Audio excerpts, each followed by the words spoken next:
So you've segmented it, you have your offer, and you have your script. Just to go over the script, for SMS, the rule is simple: short, clear, honest. I don't pretend these are long personal love letters from me. They're short check-ins that respect the fact that people are busy on their phone. Here's the framework. Text 1 is the pattern interrupt and identity check. The goal is to get them to reply, yes, that's me. And this is the structure. Hey, is that the same first name who inquired about injectables or refinancing or renovating their backyard and grabbed our guide/checklist a while back? This end part can be removed if you do not have a lead magnet, and it still works. Why does it work? It references a real behavior. They inquired or downloaded something. It acknowledges time has passed a while back. Or you can change it to last week, in the last couple of weeks, in the last month, in the last couple of months, or even over a year ago. It only asks for a tiny commitment to confirm their identity. Once they reply, you've reopened the conversation. Text number 2, reason for reaching out and low friction offer. The goal: see if the problem is still alive and invite a simple next step. This is the exact structure to send the second SMS. Thank goodness. My calendar just pinged me to call, but I didn't want to disturb you. Are you still looking for help with their problem, injectables, home loan, fixing your posture, etc.?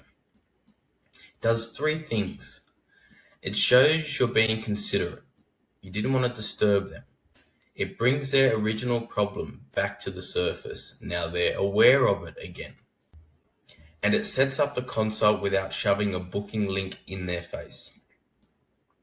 From there, our AI agent takes over inside the text thread. It handles common objections and questions and moves qualified people to the next step. You can do this all manually.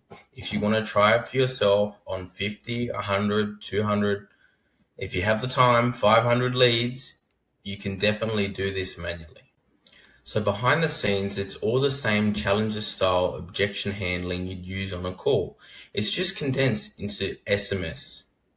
What you want to do is make sure they still have the same problem. Are they still looking to fix the problem that your offer solves?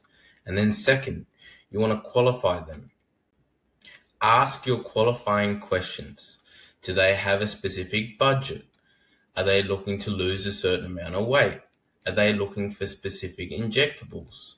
What's the result they're trying to achieve? And then next is to simply handle the objections that they have and slightly push them to book the next step, whether it's a free consultation or a free session. Now, one thing I want to go over is opt-out and not now handling. Opt-out is simple, but we're a little bit smarter about it on how we do it so we protect your sending reputation. Every flow has 2 branches once someone indicates they're not interested right now. Not now, but maybe later. Or I'm done. Don't contact me again. For the not now script, all you have to do is say, no worries at all. Thank you for letting me know. Would you like us to check in again in a few months? Or would you prefer we just close this out completely? If they say check in later, add them to another reactivation campaign 2 to 3 months down the track. If they say no, I'm all set, you give them a clean exit that also protects your number. Got it. Thanks for telling me. If you no longer wish to receive any messages from us, just reply with the word delete and I'll make sure we don't reach out again. Very important. Delete gives them the option to unsubscribe, but it's not the typical way that you unsubscribe from SMS campaigns. Most of the time, it's just stop. But when you have stop as the unsubscribe, then your reputation can be hurt. That way, When you have delete, you know when to unsubscribe them, while at the same time, you're not hurting your sender reputation. Now, with our workflow on the back end, the delete still triggers a do not disturb and removal inside the system.